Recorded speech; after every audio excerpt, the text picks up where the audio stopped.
Bienvenue à tous dans ce nouveau numéro de Politique Éco. Aujourd'hui, nous recevons une célébrité, Olivier Delamarche. Bonjour. Bonjour. Olivier Delamarche, je vous présente pour ceux qui ne vous connaissent pas encore. Vous êtes économiste, membre des Éconoclastes, chroniqueur dans différents médias. Vous êtes également l'auteur d'une lettre mensuelle distribuée par Vauban Éditions.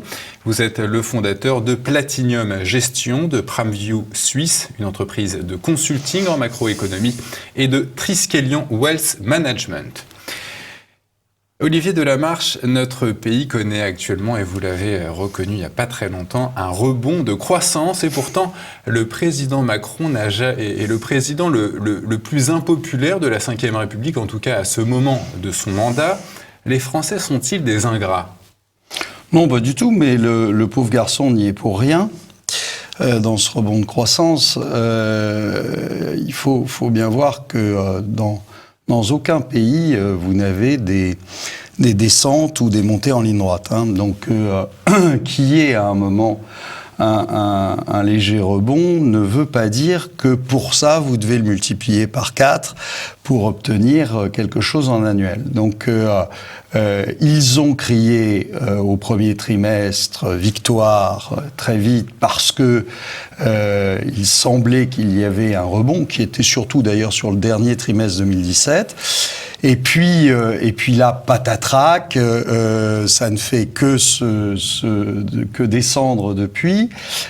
Si en plus vous le retraitez un peu, vous apercevez que vous êtes quasi en négatif si vous le retraitez des stocks qui au final s'annulent, donc quasi en négatif sur le deuxième trimestre. Ça veut dire quoi ? Ça veut dire tout simplement que c'est pas très intéressant. Le chiffre du PIB, c'est donc une donnée quantitative qui est le résultat d'un calcul, et donc c'est une donnée qui est commerciale. Voilà, donc on vous vend les extraordinaires décisions de l'État qui ont amené à un plus 0,2 trimestriel. C'est ridicule. On voit bien que c'est ridicule. C'est pas ça qui est important. Il est dû à quoi ce petit rebond de croissance ? Là, c'était les stocks. Si vous enlevez plus 0,3 de stock, vous êtes à moins 0,1, ce qui est quand même pas brillant, ou moins 0,2 même. Donc, je vous ai coupé. Dites-nous ce qui est important. Ce qui est important, c'est la croissance potentielle. La croissance potentielle, elle est déterminée par, là pour le coup, des données structurelles. Les données structurelles, c'est quoi ? C'est la démographie du pays, c'est le progrès technique, c'est un certain nombre de choses qui ne vont pas varier à la petite semaine, mais qui sont pour le coup structurelles. Et donc ça, quand vous regardez ce qu'on a, et c'est pas uniquement, je parle pas uniquement de la France, l'Espagne, l'Italie, l'Allemagne, le Portugal, tout ça sont des pays qui vieillissent, qui ont une démographie en berne.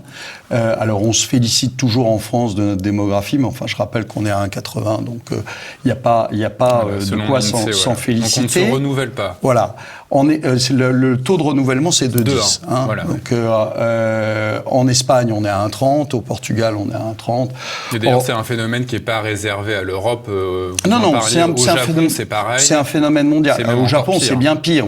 C'est les champions du monde. Au Japon, on est 126 millions. Il y a 126 millions de Japonais en 2018, en 2017. Il y en aura moins de 90 en 2050. Donc, c'est un état catastrophique et ça, pour le coup, ça va changer complètement l'approche qu'on peut avoir. C'est-à-dire que vous pouvez pas imaginer quand même que Bruno Le Maire, qui est incapable de faire une division, ministre de l'économie, Bruno Le Maire qui est incapable de faire une division, qui, il y a quelques années, quand il était ministre de l'Agriculture, ne savait pas ce que c'était qu'un hectare. Pourtant, on lui avait posé la question plusieurs fois. Donc, il était quand même censé négocier ça toute la journée avec l'Europe, et qui va, par l'opération du Saint-Esprit, redonner de la croissance. Donc, sachant que dans les pays occidentaux, qu'est-ce que c'est que la croissance ? La croissance du PIB, elle est calculée à 70%, c'est la consommation des ménages. Donc, si vous voulez avoir une hausse de la croissance, ça veut dire que vous devez avoir une hausse de la consommation des ménages. Pour avoir une hausse de la consommation des ménages, il n'y a pas 36 000 solutions. Soit les gens ont plus de revenus, soit ils s'endettent.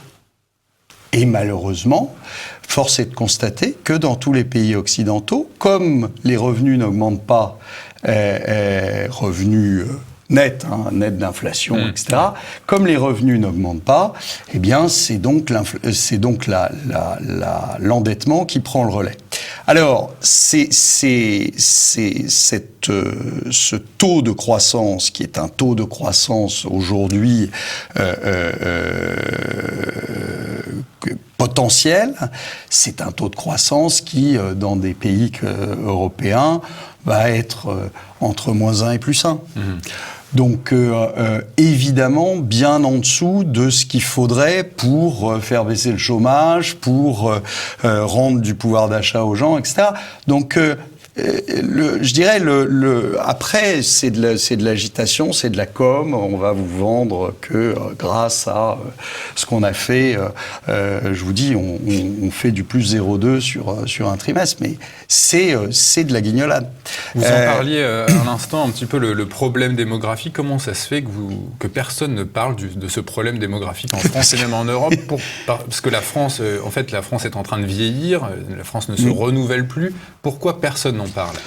Parce que je pense qu'ils savent pas quoi faire et que parler et dire les choses les mettrait dans une situation où on constaterait tous leur impuissance. C'est quoi le Donc aujourd'hui, problème, en fait, c'est très clair.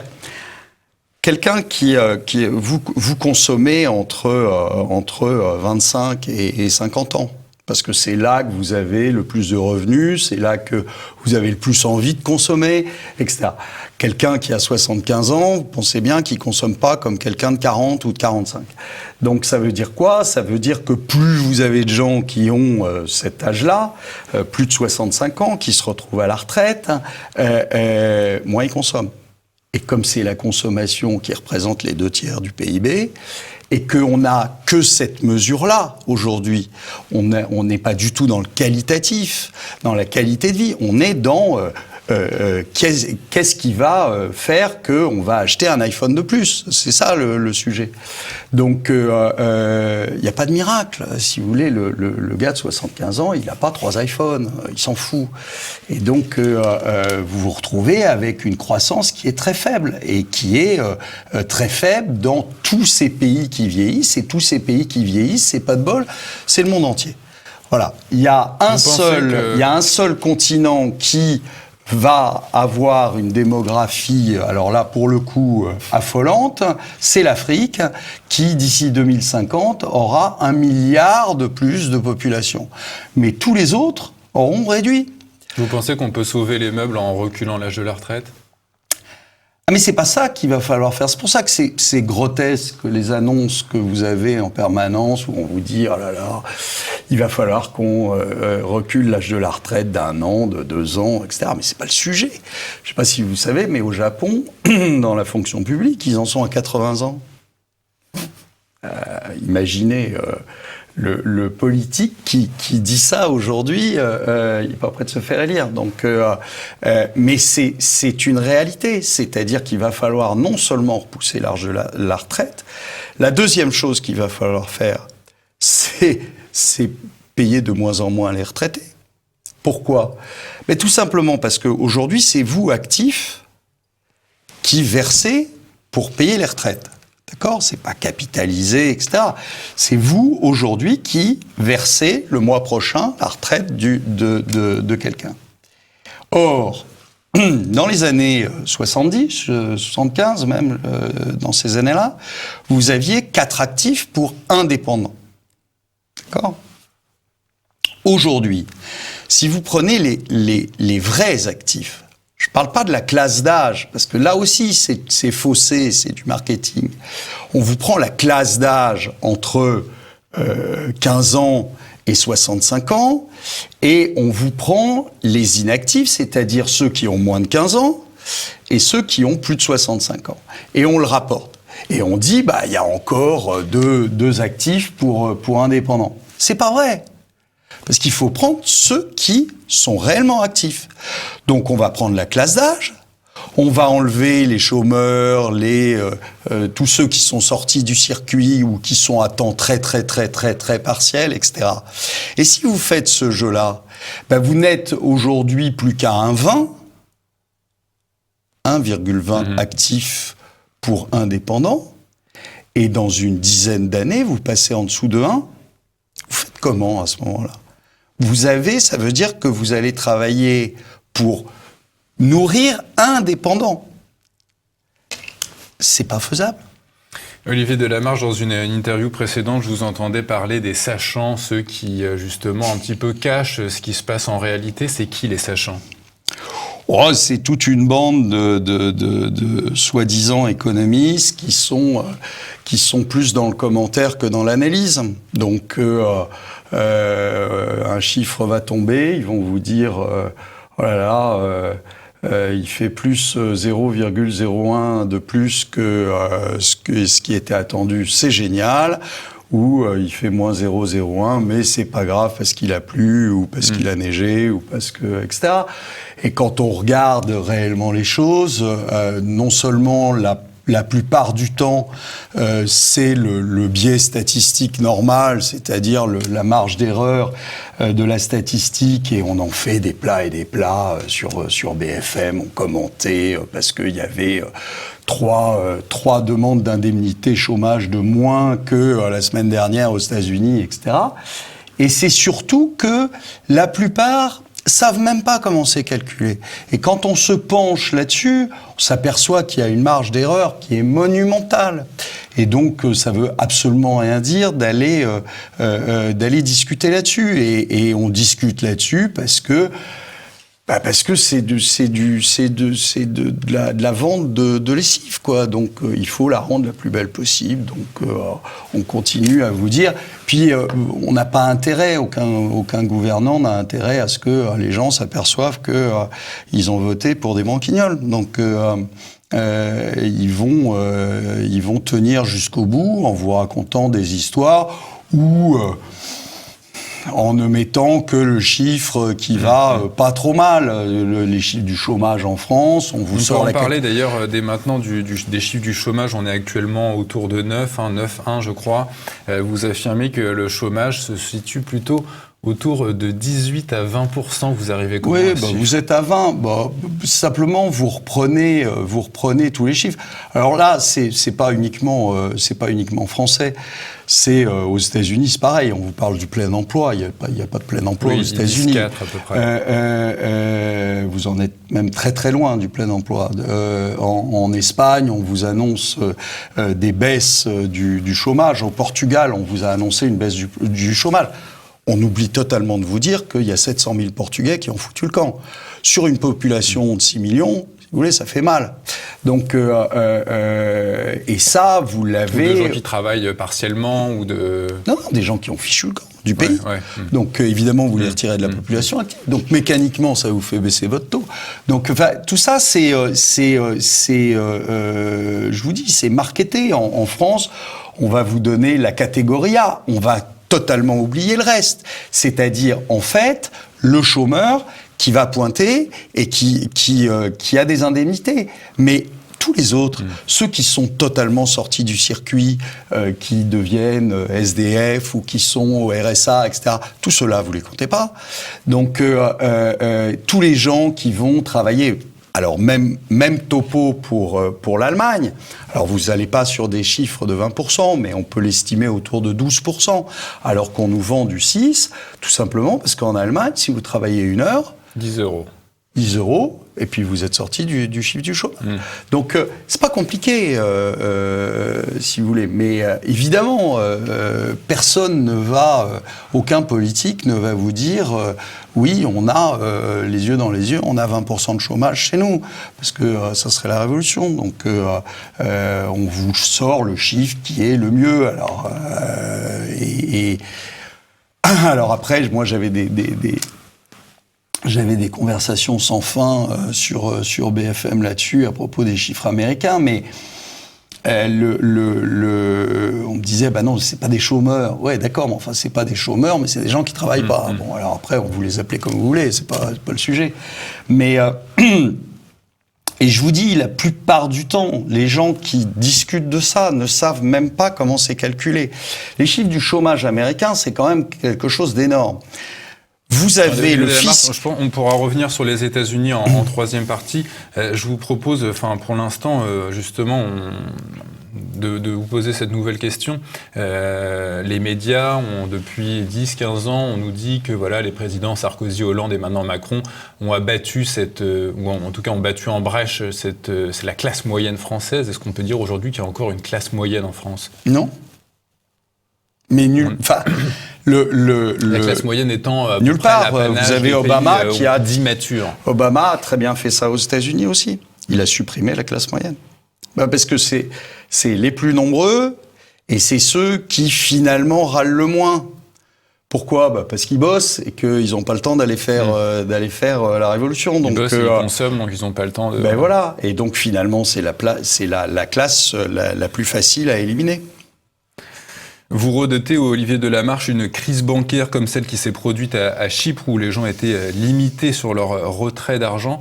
Vous appelez aujourd'hui les Français à se débancariser. Est-ce que vous pouvez nous expliquer ce terme ? Et tout simplement, là aussi, on nous a vendu quelque chose. On nous a dit, après 2008, ça a servi de leçon et les banques sont beaucoup plus sûres. Alors on vous sort, pour les spécialistes, on vous sort les fameux stress tests régulièrement et on vous dit, regardez, les stress tests, elles ont toutes passé.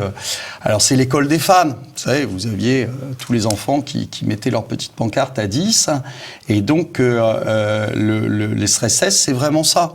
C'est-à-dire que c'est pas du tout la solidité de la banque. Tout le monde s'en fout de la solidité de la banque et puis on va pas vous dire que la Société Générale est en risque, parce que sinon vous déclenchez un bank run demain. Donc, un bank run, c'est les gens qui vont devant leur banque voilà. et puis qui réclament leurs sous.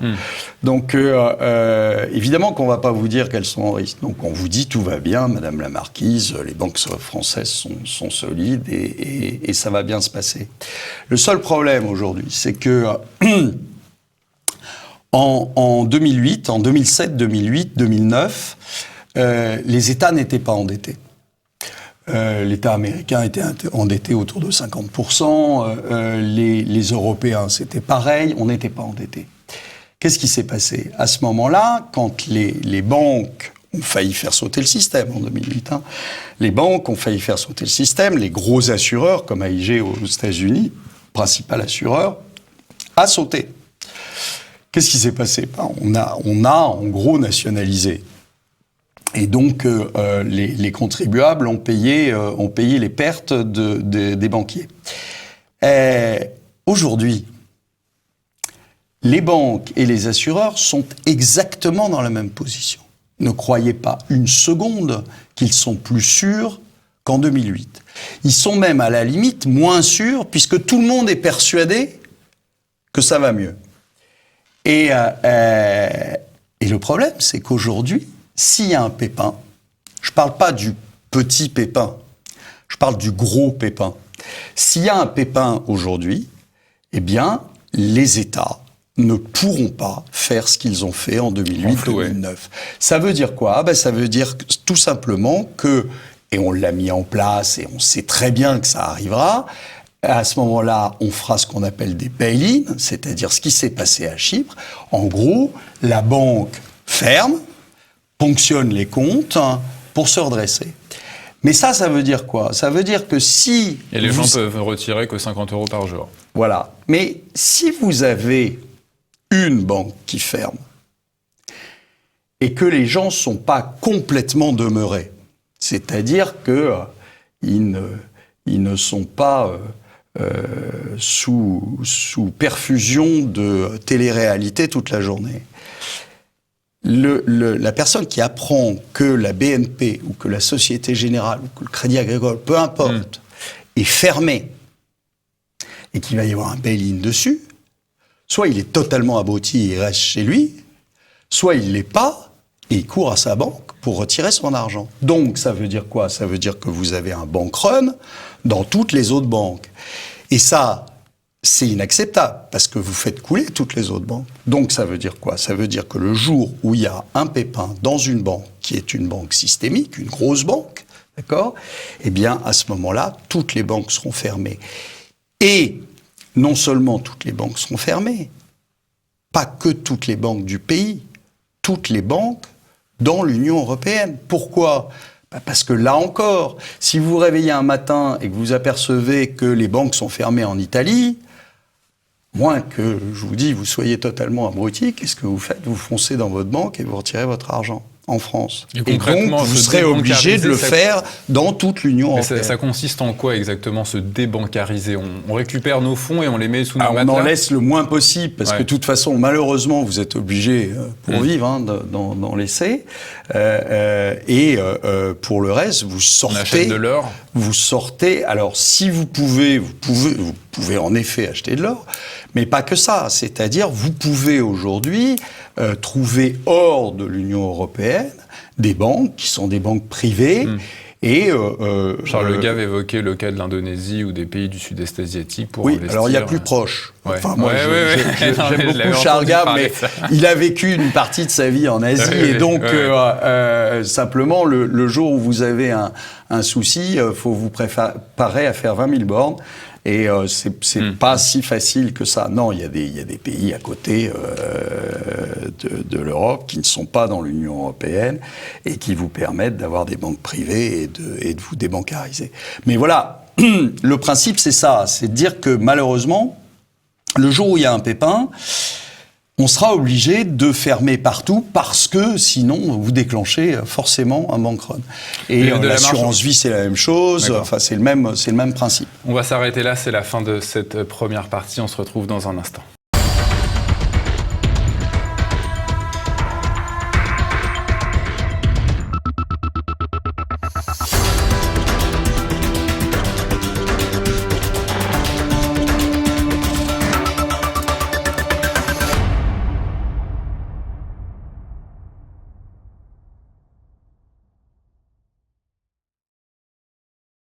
La deuxième partie de notre politique éco, toujours en compagnie de notre invité Olivier Delamarche.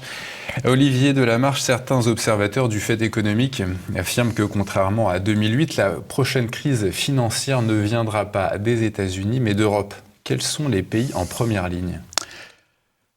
Oh, les pays en première ligne, la liste est longue. Je pense que c'est très compliqué de savoir d'où ça va venir. La situation aujourd'hui, elle est tellement tendue que vous pouvez avoir une étincelle à peu près partout dans le monde. Donc, ça peut repartir des États-Unis, comme ça peut partir de la Chine, comme ça peut partir du Japon, comme ça peut partir de n'importe où. Alors, une fois qu'on a dit ça, oui, un des candidats à l'étincelle, c'est l'Europe. Et c'est l'Europe... alors... On a bien vu que Monsieur Tsipras n'était pas prêt à sortir de l'euro. Ouais. Maintenant, on a les Italiens. On a les Italiens qui ont l'air quand même... Ce qui m'a frappé avec les Italiens, c'est que à chaque fois, quand je discutais avec des Italiens, ils me disaient « mais non, ça va pas arriver ». Donc, ah mais non, ils seront jamais élus.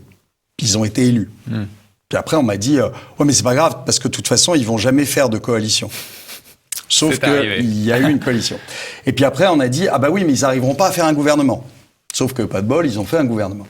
Et maintenant, on vous dit ah mais non, mais ça va faire comme Tsipras, il y aura pas de sortie de l'euro.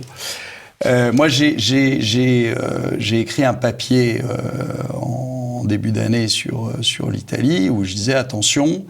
Il y a un risque. Il y a un risque que, là, on voit très bien Monsieur Salvini qui, tel le matador, agite la cape rouge devant le nez de Monsieur Juncker, qui titube parce qu'il a une sciatique, paraît-il. Et donc, il a d'autres problèmes. Oui, il a des problèmes. Ouais. Je doute que ce soit une sciatique, mais enfin bon. Monsieur Juncker, et donc, il agite aujourd'hui plutôt je dirais le sujet des migrants. J'ai quand même l'impression que c'est un jeu de magicien, si vous voulez. Vous regardez ma main droite et puis pendant ce temps-là, je vous pique votre portefeuille de la main gauche. C'est un peu ça. Je suis pas certain du tout qu'il soit pas en train de préparer réellement la sortie de l'euro et que il nous amuse avec le coup des migrants pour qu'on regarde pas ailleurs et qu'il nous prépare ça gentiment parce qu'il faut le préparer. S'ils veulent sortir de façon intelligente, il faut qu'ils le préparent. Et il y a tellement d'europhobes quand même chez eux. Alors j'ai adoré parce que quand j'ai dit ça la dernière fois, il y avait plein de commentaires sous la vidéo que j'avais faite et il y en avait qui me ressortaient tous les articles des traités européens disant que faudrait bien qu'ils comprennent que le jour où quelqu'un, que ce soit la Grèce, que ce soit l'Italie, que ce soit l'Espagne, même que ce soit l'Allemagne, sortira de l'Europe, évidemment que ça n'était pas prévu dans les traités. Mais ils se gêneront pas. Donc, faut arrêter avec ah ben non, mais le traité, il a dit que bon, non. S'ils sortent, je pense d'ailleurs qu'il vaut mieux être le premier à sortir dans ce genre d'histoire. Et le faire de façon intelligente, comme vous venez de le préciser, ça consiste en quoi ? Moi, ça consiste à préparer son coup, c'est-à-dire pas comme nous, on sera les derniers, on n'aura rien préparé du tout, comme Monsieur Macron ne vit que pour ça. Le préparer, c'est faire en sorte que ça casse le moins possible. Moi, je suis pas du tout comme par exemple, comme Jacques Sapir qui dit que ça ne sera que positif. Je pense que ça ne sera pas que positif dans un premier temps. Je pense que dans Vous un premier temps... craignez pour la dette, pour le pouvoir d'achat des Français Non, mais alors, des Français, oui, mais même des Italiens, même si c'est préparé, c'est quelque chose qui, dans un premier temps, va être compliqué à gérer. C'est-à-dire compliqué vis-à-vis des dettes, compliqué vis-à-vis des entreprises qui, certaines, se sont endettées dans d'autres. Donc, ça va être compliqué. C'est pas quelque chose que vous défaisez comme ça, en claquant des doigts, etc. C'est compliqué. Et puis, les relations vont être un peu tendues. Bon. Donc, et comme l'Europe n'est pas non plus un exemple de démocratie les relations sont tendues entre qui et qui ? Entre pays ou entre chaque pays et Bruxelles ? Entre chaque pays et Bruxelles, entre Bruxelles et celui qui sort, entre certains pays qui n'ont pas envie que l'Europe éclate, et parce qu'elle éclatera derrière. Vous pouvez pas avoir un pays comme l'Italie. Non mais c'est évident. Vous pouvez pas avoir un pays comme l'Italie. Si vous aviez eu une sortie négociée du Portugal, oui. Bon. Mais il n'est pas un pays fondateur. Non, mais c'est même pas ça. C'est que c'est ridicule en termes de PIB. Bon, un pays comme l'Italie, vous pensez bien que c'est le troisième pays européen. Ça va faire des dégâts. Et puis ça va donner des idées instantanément à l'Espagne. L'Espagne qui va faire la même chose, parce qu'elle va dire pourquoi machin et pas nous. Donc c'est une fin de l'euro et de l'Europe. Mais je dirais ils l'ont bien cherché. Est-ce que la fin de l'euro entraînera forcément une fin de l'Union européenne ? Oui. D'accord. Oui, parce que aujourd'hui, on voit que c'est une mafia, l'Europe. On a des gens qui sont pas élus, qui se comportent comme des mafieux. C'est une mafia. Donc oui, je pense que ça sautera. Avec cette crise qu'on ne peut pas anticiper. Et d'ailleurs, pourquoi est-ce qu'on ne peut pas l'anticiper ? Ou en tout cas, pourquoi est-elle Vous savez, les choses anticipées n'arrivent pas. Plus anticiper que celle de 2008. Bah oui, mais 2008, vous étiez de ceux qui l'avaient Oui, mais 2008, prévu, si vous voulez, c'était je dirais, c'était une crise de marché financier et on avait. Moi, c'est ça qui m'a paru effarant en 2008. Moi, j'avais sorti un papier fin 2006 où je disais attention, les États-Unis vont en récession. On va droit dans le mur, c'était le titre de mon papier, droit dans le mur. On va droit dans le mur et ça va être extrêmement saignant. Parce que là-dessus va se rajouter la crise immobilière. Mais c'était quelque chose de connu dans les milieux financiers. Or, vous aviez des analyses, des commentateurs qui, jusqu'à la fin de 2007, ont continué à dire mais il n'y a pas de crise immobilière, il n'y aura pas de crise économique, il n'y aura pas de récession, etc. Alors que on avait toutes les données, tout le monde le savait. Enfin, je veux dire, c'était pas compliqué. Là, c'est quelque chose qui est beaucoup plus défendu. C'est-à-dire qu'il y a une résilience des systèmes européens et autres qui sont extraordinaires. Aujourd'hui, enfin, on a quand même, il faut se remettre quelques années en arrière. On a des banques centrales qui, au mépris de toute conscience, se sont mis à détruire les fondamentaux économiques avec leurs histoires de planche à billets et de QE. Et moi, là, j'ai fait une erreur majeure en 2009, c'est que je me suis dit, non, c'est des gens responsables, ils vont pas faire ça. Ils vont pas détruire les fondamentaux économiques simplement pour pouvoir durer quelques années de plus. Le QE, c'est le quantitative easing qui consiste à mettre de la liquidité dans le marché. Voilà, à faire tourner la planche à billets, en gros, pour être plus... D'accord. Bon. Et ils l'ont fait. Et ils l'ont fait.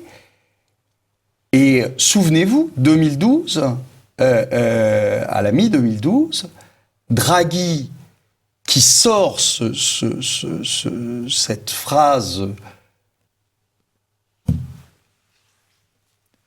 débile, pour un type de ce niveau-là, débile, et qui dit « nos limites, je ferai tout ce qu'il faut pour défendre l'euro ».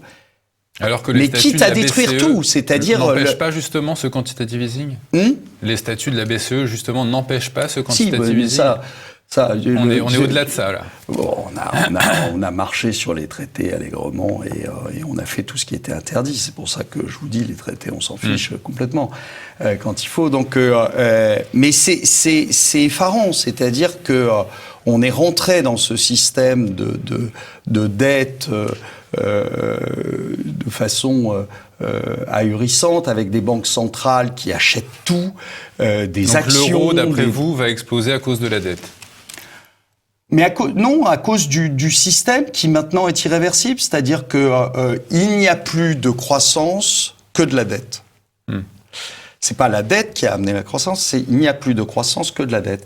Et aujourd'hui, vous êtes dans un système qui ne fonctionne que comme ça, avec des banques centrales qui sont obligées de maintenir les taux proches de zéro, puisque dès que les taux vont remonter, avec le niveau de dette qu'on a, ça ne tiendra pas. Donc, elles sont obligées de continuer. C'est de la drogue.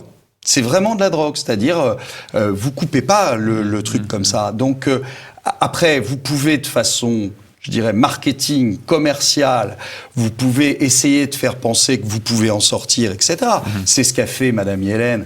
Et ensuite, à la fin, Madame Yellen, qui a commencé à remonter pas à pas, très lentement, ses taux d'intérêt, en faisant semblant de dire tout va bien, tout va tellement bien que je remonte mes taux. Mais c'est une aberration. On sait très bien que ça va... Les Américains sont à quel niveau de dette ? Est-ce que c'est comparable à ce qui se passe ? Les Américains, si vous, alors les Américains, c'est assez peu souvent du chiffre de la dette américaine. C'est monstrueux. Si vous additionnez tout, vous êtes... Nous, on en est à 2000 milliards d'euros. Voilà. Si vous êtes, alors le PIB américain est à 20 000 milliards, d'accord ? Le PIB américain est à 20 000 milliards. La dette, elle tourne autour de 65 000 milliards en tout. Alors, je parle de la dette publique américaine, et puis je parle aussi de la dette des ménages américains, Mais c'est vraiment un système aujourd'hui. Vous regardez la croissance américaine, c'est de la dette. Et uniquement de la dette. C'est pas la hausse des revenus, hein. C'est uniquement de la dette. Voilà, ils achètent leur croissance, mais on l'a acheté nous aussi. En Espagne, entre 2008 et 2016, il y a eu 12,10 € de dette pour faire 1 € de PIB. Justement, quand même beaucoup. Olivier Delamarche, on entend dans les médias la Grèce, le Portugal, l'Espagne, ça y est, ils sont dans le coup. Est-ce que vous... Bien sûr que non. Qu'est-ce qui se passe dans ces 3 pays ? C'est même honteux d'être capable de dire ça. Alors évidemment, on a... La Grèce est revenue sur les marchés financiers. On a Moscovici qui s'étale... commissaire européen. Ben oui, on lui a trouvé un petit job commissaire européen. Il avait tellement bien réussi au ministère de l'économie en France qu'il fallait lui filer une promotion. Donc Moscovici, évidemment, s'étale en nous expliquant que la Grèce revient sur les marchés et que le problème grec est résolu grâce à lui. Les Portugais, c'est pareil, et l'Espagne, c'est pareil. Bien sûr que non. C'est-à-dire que les fondamentaux n'ont absolument pas évolué. La dette, elle est toujours la même. Le chômage, je vous ai dit, c'est juste un calcul parce qu'il y a énormément de gens qui ont quitté ces pays-là pour pouvoir aller travailler ailleurs. Les salaires sont absolument pas remontés. Ils ont même été plutôt divisés par moins 25 ou moins 30. Vous avez un PIB qui a chuté de 25%. Alors tout d'un coup, oh là là, vous vous rendez compte, il a monté de 2% sur l'année. Oui, il ne va pas baisser de 25% par an, de toute façon. Donc, oui, il y a une petite reprise. Vous avez un Portugal, par exemple, qui est passé dans les années 60, vous aviez 25% d'agriculture dans le PIB portugais. Aujourd'hui, vous en êtes à 4%. C'est que du tertiaire. Alors, je disais souvent sur BFM aux États-Unis que la reprise concernait les barmen et les serveuses. C'est un peu ça, au Portugal, si vous voulez. Donc, oui, il y a un petit rebond des services, en grande partie dû à quoi ? Dû à ce qu'ils ont fait du dumping fiscal, que vous avez pas mal de retraités français et autres qui sont allés passer leur retraite au Portugal et qui consomment un peu. Oui, alors, ça ne change rien. Vous êtes quand même à 140% du PIB en dette et que ça ne peut que malheureusement mal se passer. La Grèce, c'est pareil, vous êtes à 180%. Alors, je me souviens, tout le monde m'avait pris pour un imbécile quand on a fait le premier haircut. C'était amusant, le premier haircut. Qu'est-ce que c'est un haircut, vous pouvez rappeler? Le haircut, c'est pas passer chez le coiffeur, c'est simplement, enfin, c'est passer chez le coiffeur pour les détenteurs de dettes. C'est-à-dire que on ne rembourse pas. Alors, on appelle ça une restructuration en langage mainstream. Ouais. On appelle ça une restructuration. C'est pas une restructuration, c'est un défaut de paiement, point barre. Ouais. Et donc, on organise le défaut de paiement donc de 75% quand même. En Grèce. Et alors là, extraordinaire, on vous explique que la Grèce est sauvée, que son endettement va passer de 160 à 120, que ça va être génial, etc. Et puis, pas du tout. Parce qu'en fait, qu'est-ce qui s'est passé ? Il faut connaître un peu le fonctionnement de la chose, parce que ça, évidemment, on s'en est pas trop vanté. Quand on a décidé de ce haircut, on a réuni autour de la table un représentant de la BCE, un représentant des banques et des fonds, pensions, etc., qui détenaient la dette grecque, et puis un représentant des banques grecques. Et là, on s'est tourné vers la BCE, on leur a dit, bon, on va faire un haircut de 75%. Puis la BCE a fait, bah non, vous êtes fous, sinon on est en faillite. Donc, et la Banque centrale qui est en faillite, ça se fait pas. Donc non, nous, ça nous concerne pas. Ah bon, d'accord, ok, on se tourne vers les investisseurs internationaux, les banquiers, et on leur dit, bah vous allez faire le haircut de 75%. Et là, les banquiers disent, ah bah non, nous, parce que en fait, nous, on détient des obligues en droit international. Pas en droit grec, donc ça ne nous concerne pas. Donc passez votre chemin, monsieur. Et donc ils passent leur chemin, et puis là ils se tournent vers les banquiers grecs qui, eux, de toute façon, sont étranglés, donc un peu plus, un peu moins, et on leur dit, va falloir faire un haircut. Et là les banquiers grecs disent, mais bon, si on fait un haircut, on est en faillite quand même, hein, donc voilà. C'est pas grave. Donc ils font le haircut. Donc, juste pour la part des obligations qui étaient en droit grec, etc., et qui appartenaient aux banques grecques. Et puis, une fois que c'est fait, qu'est-ce qui se passe ? Les banques viennent toquer à la porte du gouvernement grec en disant, les gars, on est en faillite, donc on fait quoi maintenant ? Et là, les autorités grecques se tournent vers la BCE en lui demandant de lui prêter de l'argent. Résultat des courses, vous ne faites pas 160, 120 en termes de taux d'endettement de la Grèce, vous faites 160, 140, 160. Et ça en quelques semaines. Bon. Résultat des courses.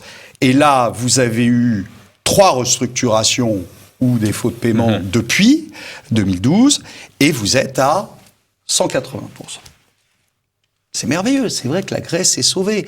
Enfin, ils ont complètement détruit le système de santé publique, ils ont complètement détruit les retraites.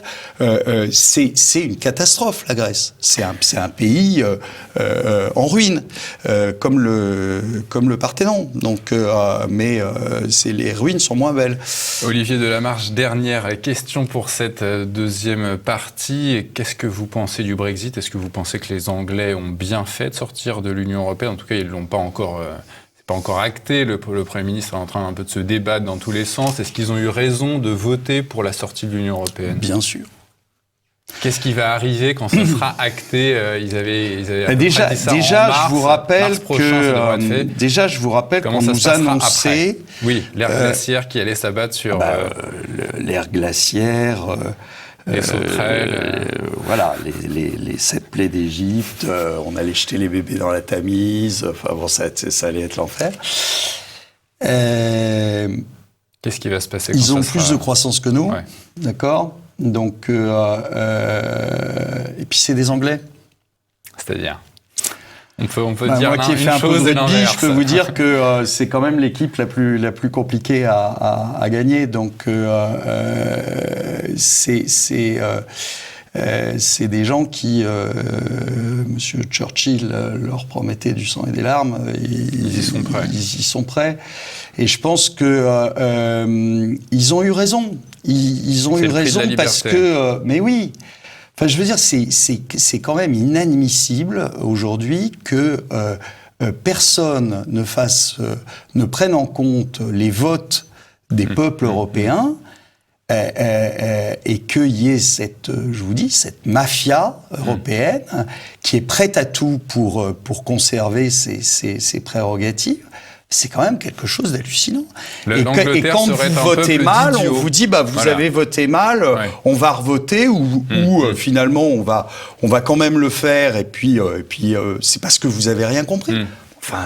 Les Anglais sont des idiots, en fait. Voilà. Mais oui, mais on est tous des idiots. Un des plus vieux pays du monde, on est tous des idiots. De toute façon, si on n'est pas d'accord avec eux, on est tous des idiots. Donc voilà, c'est pour notre bien, bien sûr.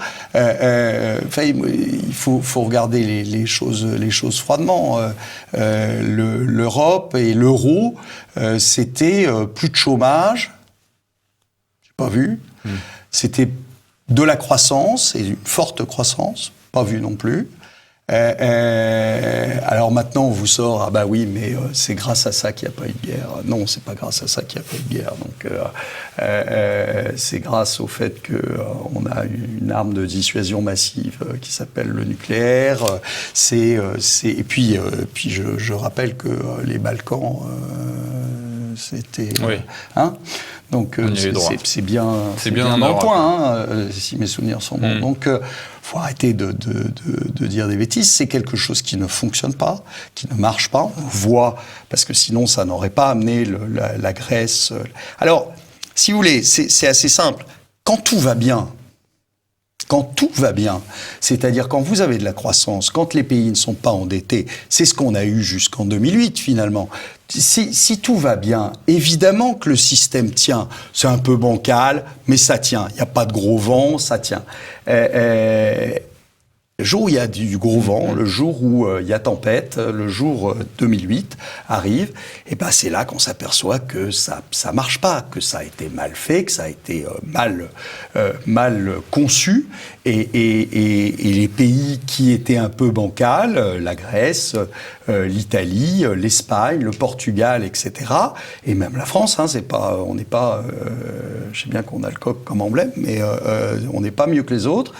Eh bien, ça ne fonctionne pas. Et là, on s'aperçoit de quoi? On s'aperçoit que l'Allemagne en a profité largement, mais qu'aujourd'hui, l'Allemagne est aussi une candidate au départ. Vous savez, parce que quand ils vont faire leurs calculs, qu'ils vont s'apercevoir que ça leur coûte plus cher de rester que de partir, ils risquent de partir aussi.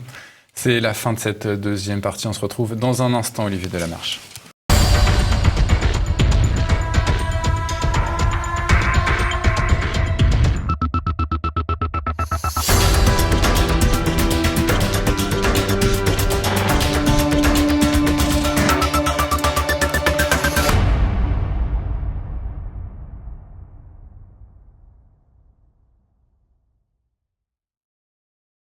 Toujours avec notre invité aujourd'hui, Olivier Delamarche. On va sortir un petit peu de France maintenant et même de l'Union européenne. Pour vous, Olivier Delamarche, que signifie cette guerre qu'a lancée Donald Trump à l'encontre de l'Union européenne ?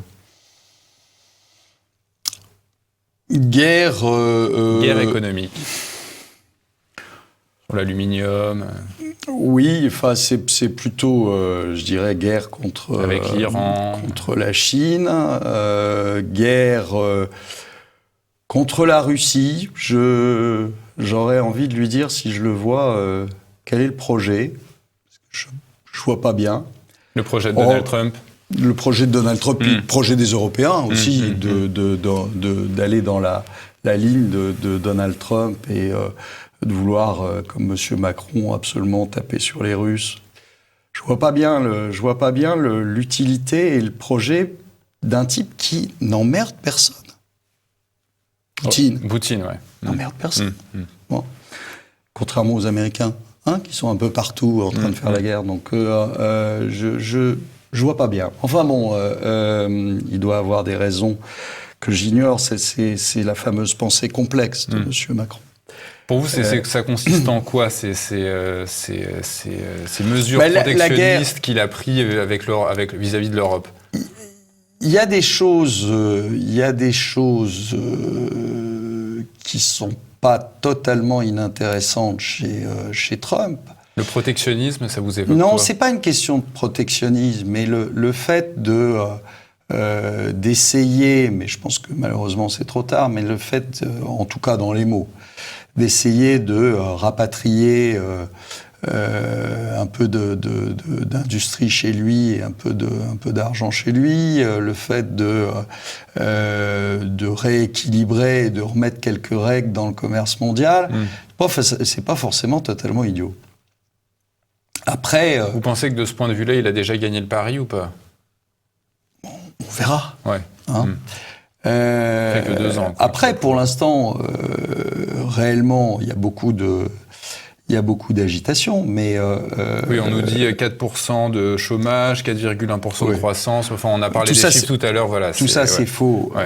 Le fait est que il va avoir plus de 1000 milliards de dettes supplémentaires et que, évidemment, si vous mettez plus de 1000 milliards de dettes, vous pouvez quand même espérer de l'autre côté faire 200 milliards de croissance du PIB. Donc, c'est le moins qu'on puisse faire. Mais, donc, il n'y a pas aujourd'hui... il ne faut pas croire que les États-Unis sont repartis, que vous aurez 4% de croissance et tout ça. C'est aussi de la croissance achetée par de la dette, et que ça n'a pas une pérennité importante. Après, c'est plutôt la guerre avec la Chine. Oui, je pense que la guerre avec la Chine, c'est quelque chose d'intéressant, parce que c'est pas si évident d'imaginer qui va sortir gagnant de ça, parce que vous pensez qu'il a les moyens de se lancer dans une opération comme ça? Le problème, c'est que je vous rappelle quand même que la Chine, c'est bien, avec la Russie d'ailleurs, c'est bien dédollarisé. Qu'ils ont monté des circuits parallèles, qu'ils achètent de l'or à tour de bras, qu'on peut se poser la question depuis les contrats qu'ils ont fait pétrole contre yuan convertible en or, s'ils vont pas nous sortir une monnaie entièrement convertible et basée sur l'or. Donc les Chinois, faut se méfier, ils manœuvrent bien. Alors, ils ont des difficultés aussi énormes. Hein, eux, comme vous dites, d'ailleurs, ils n'emmerdent personne, d'ailleurs, oui, les Chinois. Mais ils ont quand même des grosses difficultés, parce qu'ils ont fait tourner, alors eux, pour le coup, la planche à billets dans des proportions à la chinoise, quoi. Donc, ils ont surinvesti dans des proportions aussi à la chinoise. Leur croissance ralentit ou... Ah bah oui, leur croissance ralentit, mais ça, il y avait que les demeurés pour penser qu'ils étaient à 7% de croissance. Nous, on l'avait dit chez les éconoclastes depuis longtemps. Tout d'un coup, les gens se sont aperçus que oui, peut-être que les chiffres n'étaient pas vraiment les bons. Bon, mais non, la Chine... sur beaucoup de plans, ça risque quand même d'être un gros morceau pour les Américains. Je vous rappelle aussi, par exemple, que la Chine a le monopole, quasi le monopole, des terres rares. C'est quoi les terres rares? Les terres rares, c'est un truc que vous trouvez partout. Dans votre micro, dans votre téléphone, dans tous les circuits électroniques, etc. Et le problème, c'est que quand vous avez un pays comme ça qui a le monopole, c'est-à-dire que si imaginons que les Chinois bloquent totalement le circuit des terres rares, je pense qu'il y a matière à rire, parce que ça paralyse toute l'industrie. Donc, c'est pour ça que c'est compliqué. Alors après, il y a le folklore, c'est « je t'aime moi non plus », etc. Mais c'est aussi destiné, je pense, à l'intérieur. C'est-à-dire vis-à-vis de leur population, de dire « regardez, j'ai des gros bras et je fais en sorte de sauver vos emplois », etc. Mais je crois que aujourd'hui, l'économie est tellement mondialisée que c'est un jeu de dupes, parce que personne ne peut réellement se renfermer sur soi-même. Et c'est ça qui est, à mon avis, dangereux et qu'il faudra un jour revoir, c'est justement cette non-diversification des pays, et qui est extrêmement dangereuse. Le Japon, c'est que de l'export électronique, quasiment. Bon. L'Allemagne, c'est que de l'export de bagnoles. L'Italie, c'est de la mécanique de précision, etc. Et c'est aussi beaucoup d'export. L'Allemagne, elle n'a pas de consommation intérieure, parce qu'elle a un gros problème démographique. Le Japon, pas de consommation intérieure, parce que gros problème démographique.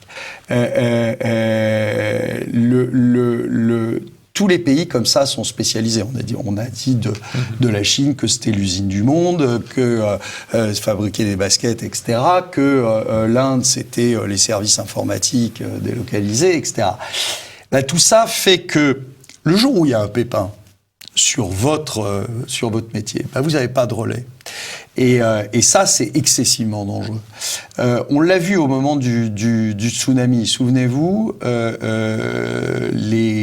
toutes les chaînes de montage de voitures étaient arrêtées partout dans le monde. Pourquoi ? Parce que les Japonais fabriquaient une espèce de petite puce, un petit élément qui devait coûter 30 cents, sauf qu'il n'y avait que leur usine qui fabriquait ça, et que leur usine a été arrêtée par le tsunami. Et là, on s'est aperçu non seulement de l'inconscience et de la bêtise du système. C'est-à-dire que, à force de cette hyper-spécialisation, eh bien, vous n'avez absolument aucun relais quand il arrive un pépin. Et ça, ça peut jouer de façon négative, et ça joue de façon négative sur nos pays. Et puis, ça peut jouer aussi dans le sens où, au-delà de tous les discours que vous pouvez faire, vous dépendez tellement en fait de l'extérieur que vous n'avez pas beaucoup de levier pour agir au-delà de quelques paroles. Entre les États-Unis et la Russie, cette guerre froide un petit peu que les médias évoquent, est-ce que vous pensez que c'est du folklore ?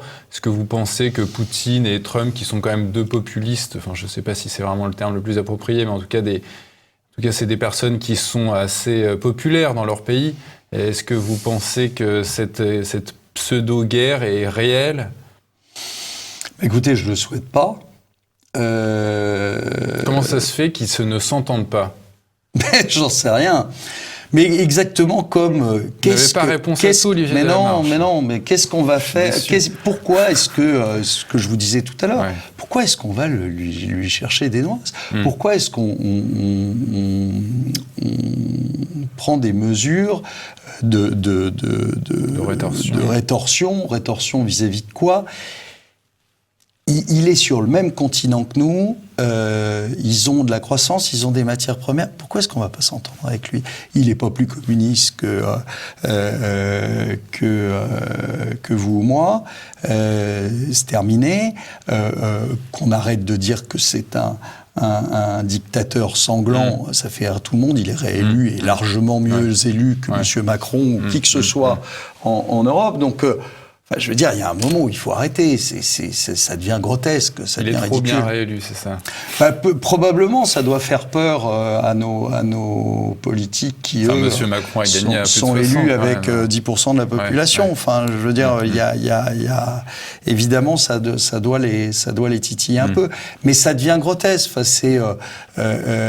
et puis, à côté de ça, on dit, Monsieur Poutine, horrible dictateur, mais à côté de ça, on va donner la Légion d'honneur à un représentant de l'Arabie Saoudite. Enfin, je veux dire, on marche sur la tête.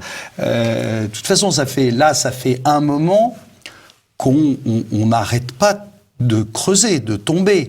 Je veux dire, on va bientôt. C'est pas des économistes que vous allez inviter, c'est des spéléologues, parce que on va très loin et on ne s'arrête pas. Enfin, c'est quand on lit la presse en ayant un peu de recul aujourd'hui sur tous les sujets.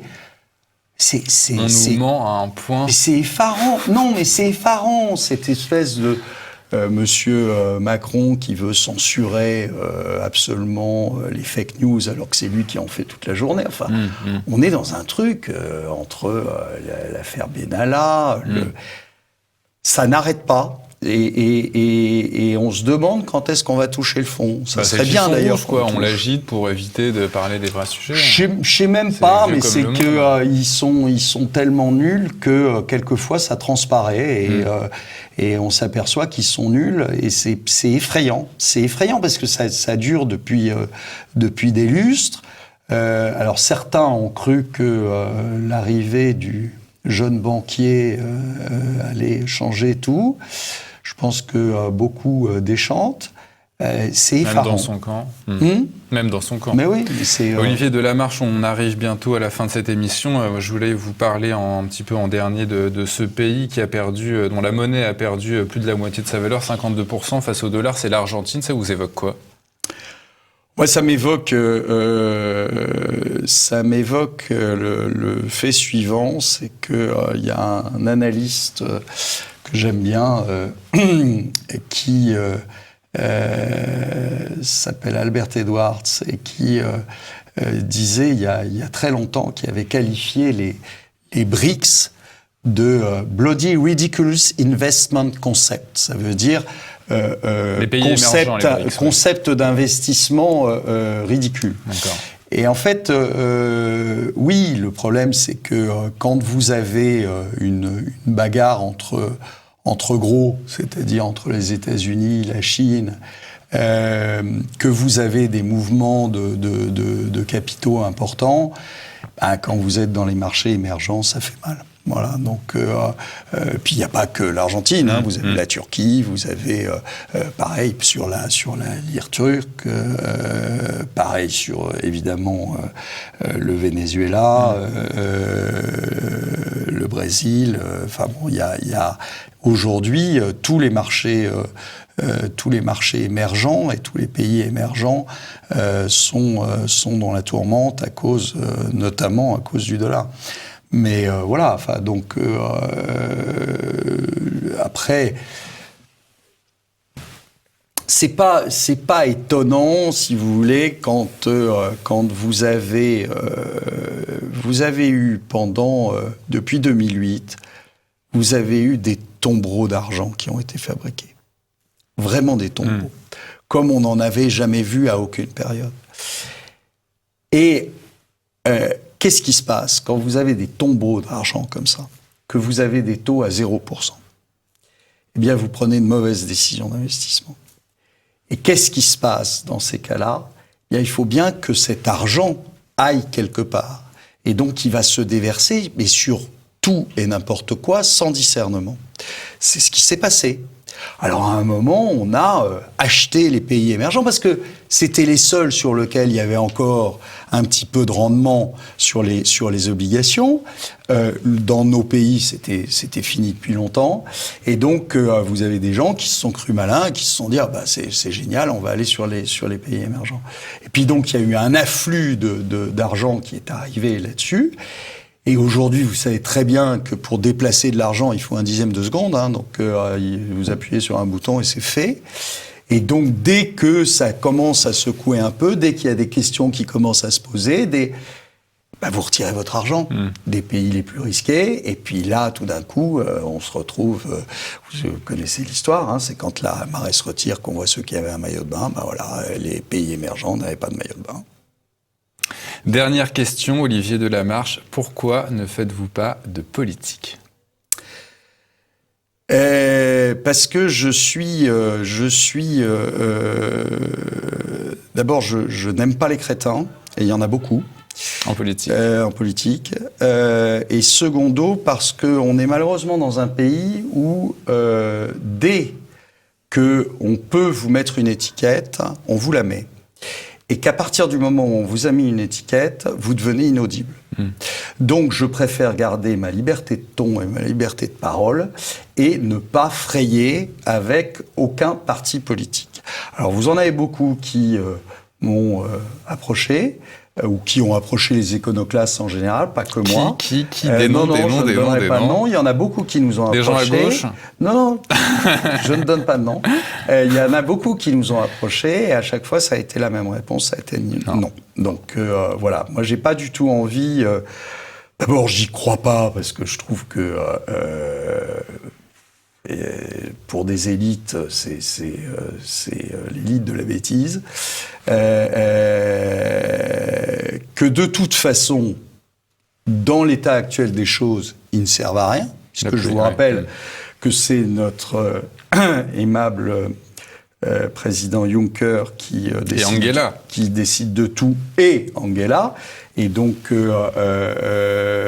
dans l'état actuel des choses, ils ne servent strictement à rien. Donc, ça n'a aucun intérêt de se rapprocher d'eux. On verra bien le jour où on aura récupéré notre souveraineté.